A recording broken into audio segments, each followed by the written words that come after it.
New dining-in measures also kick in today with the cap on diners cut back to 2 people. But those fully vaccinated can still dine in groups of up to 5 at F&B establishments that can check patrons' vaccination status. The Health Ministry said F&B establishments have the flexibility to decide whether to introduce the vaccination differentiated group sizes. It depends on their own operating model and clientele and their ability to check the status of dining in individuals. Meanwhile, food courts, hawker centres and coffee shops, venues that generally do not impose mandatory safe entry check-ins, will still see group sizes limited to a pair. These new restrictions return just a week after rules were eased to allow groups of 5 people to dine in across all F&B venues. Joining me now is Andrew Chan from the Restaurant Association of Singapore. Welcome to the show, Andrew.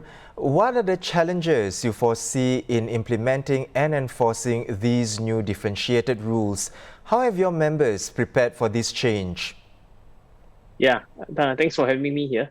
I think the first thing we need to kind of take note of during this whole enforcement of new rules itself is that I think what the government has done is to give the industry, instead of just tightening itself, is to basically open up and to give more flexibility in terms of enforcing group controls itself.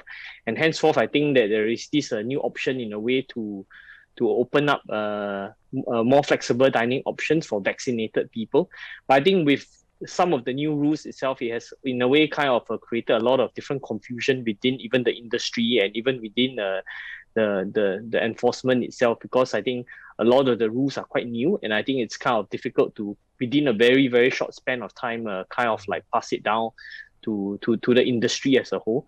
But I think the industry, having gone through so many different rounds of enforcement, in a way is kind of always sitting on the edge, waiting for new things to kind of adopt in and kind of like put into their SOPs to cope with a lot of the new rules.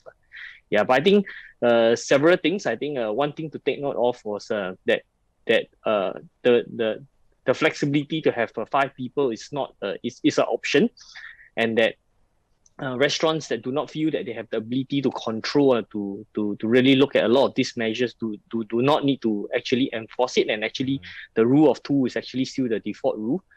And then I think from the customer side, I think we really look for the customers to really really help out the industry as a whole as well, and to realize that this option in a way is not something that all restaurants can cope with. And we hope that customers can kind of help to understand that as a whole, and that for restaurants that do not offer this option, for them to really take note of it in a way. Yeah. Andrew, in just a week, dining-in restrictions have changed twice. First easing, then now tightening. But this is not the first time that your members have to readapt to new rules. How are they coping with the constant changes?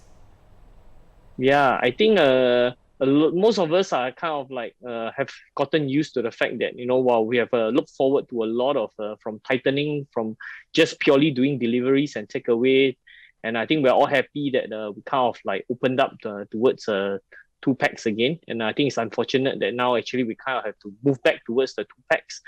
But I think everybody is taking it in their strides, and that I think for the good of as we move towards a fully vaccinated country, hopefully, that I think these are just the little setbacks that we need to take, and I think that most of us have kind of like take it in our strides and coping with it.